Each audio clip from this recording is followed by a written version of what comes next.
CBS 2 News at 6. And breaking news, one person is dead, 3 others are critically hurt after a scaffolding collapse on Manhattan's east side. We have a crew live on the scene with the latest. And not even safe to sit on your couch anymore. A bullet flies through an apartment window in Bed-Stuy, barely missing a woman sitting there. And are Mayor de Blasio's new laws for NYPD officers unconstitutional? The last thing the guys are thinking as they're grabbing him off that cop before he kills him is whether or not they're going to be putting their arms or legs in the wrong spot. Marsha Kramer's one-on-one interview with Chief of Department Terrence Monahan and his message to the force about the controversial reform. Good evening, I'm Dana Tyler, and we begin with that breaking story, a deadly fall that all started with an issue with a window washing machine.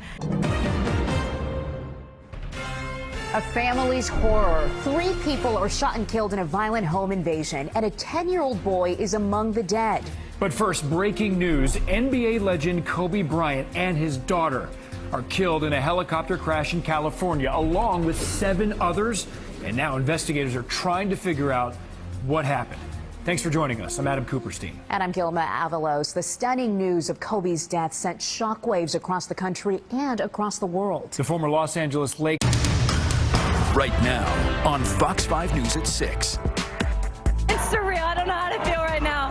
It's ridiculous. Back-to-back champions, the U.S. is still the best. The team defeating a tough Netherlands squad in the final match 2-0. And tonight, millions of people around the world celebrating this historic victory. And they are the Golden Girls, the champions of the world. And there they are, the 2019 Women's World Cup champions, lifting up the trophy as the USA women's team celebrates its 4th title. Good evening, I'm Dan Bowens. Well, for one morning, it felt like the whole country was watching, waiting, and cheering.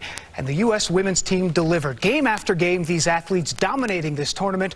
All the team did was win all 7 World Cup matches, including the final today against the Dutch. Now, New York's #1 news. Channel 7 Eyewitness News. We're going to have the schools remain closed for the rest of the year. We're going to continue the distance learning.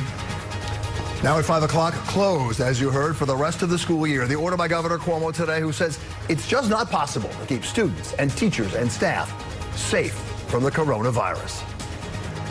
Plus, with warm weather on the way, the next 72 hours could be make it or break it when it comes to reopening the state.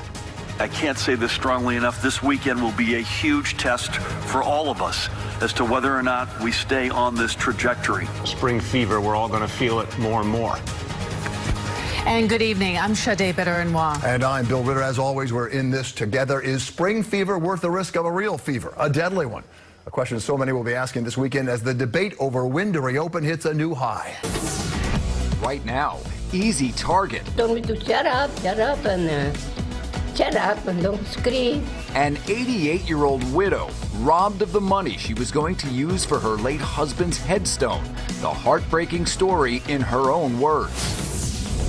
Sick at SUNY. This is my Nike book bag, which has mold on it. Mold taking over an entire dorm block on Long Island. And students say the school is not doing enough to fix the problem.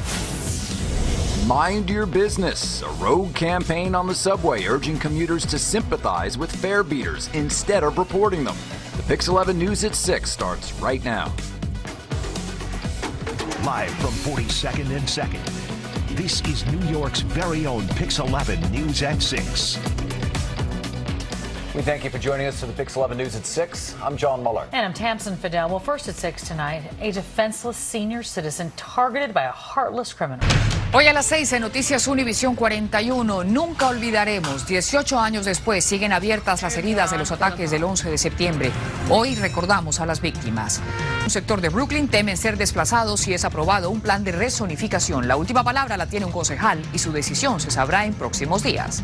Así comienza Noticias Univision 41 a las 6.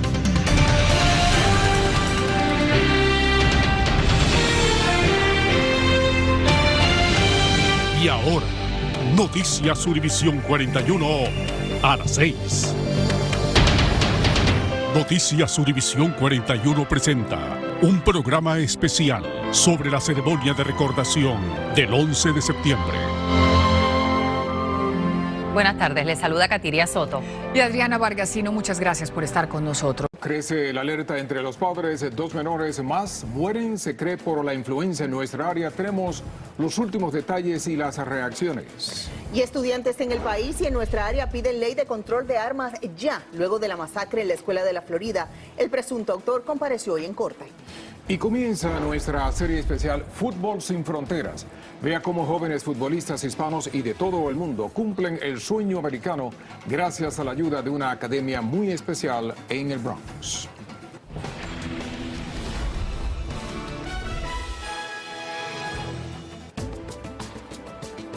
Gracias por continuar con Noticiero 47 a las 6. La gripe sigue cobrando víctimas en nuestra área y este fin de semana otros 2 menores se sumaron a la lista de fallecidos. Next on the news at 9, a woman attacked after police say a stranger forced his way into her home, how she was able to fight him off. Potentially dangerous conditions at one of the busiest Long Island Railroad stations. Tonight, we're demanding answers from the man in charge. And developments in the battle at the border. Tonight, U.S. officials say most of the children separated from their families will be reunited. We'll tell you when it's expected to happen. You're watching WLNY-TV 1055 News at 9. Good evening, I'm Alice Gaynor. Dick Brennan has the night off. A Brooklyn mother says she was attacked inside her apartment in the middle of the day by a stranger who tried to force his way inside. Now, police are searching for that suspect. TV 1055's Allie Bauman is live in Greenpoint with the very latest for us. Allie.